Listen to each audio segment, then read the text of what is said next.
तर शेतकरी मित्रांनो, आता तुम्ही ही जी बघताय ही रेड डायमंडची व्हरायटी आहे मित्रांनो, आणि ह्या रोपांची क्वालिटी वगैरे बघताय, एक नंबर क्वालिटी आहे. आणि आतमध्ये आता सध्या लोडिंग चालू आहे. 1000 साधारण रोप आहे ती. तर मामा किती बाय किती लावलेत रोप हे? 9x6 वर. 9x6 वर. तर पेरू क्षेत्रामध्ये तुमचा काय अनुभव आहे? पहिलं तैवान पिंक होतं, आता हा. आपण व्हरायटी बदललं रेड डायमंडला. Red diamond. तर तैवान पिंक का बरं चेंज केले?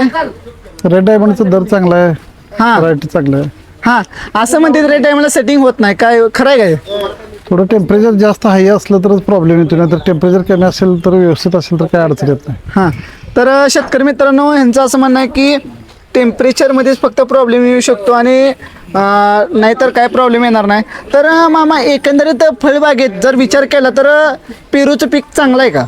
एक नंबर. तुम्ही समाधानी आहे का पेरूवर? होय होय. हां, शेतकरी मित्रांनो, क्वालिटी महत्त्वाची आहे आणि मेन मुद्दा रोपांची खात्री पण महत्त्वाची आहे. आणि प्रत्येक रोपांची क्वालिटी बघा, प्रत्येक रोप कोणतेही रोप काढून बघा मित्रांनो, एक नंबर क्वालिटी आहे. यात तुम्ही बघताय लोडिंग चालू आहे. आपल्या पंढरी फार्म नर्सरी शिरबावीमध्ये आपली नर्सरी आहे. हे रेड किंगची व्हरायटी अशा पद्धतीने व्हरायटी असते.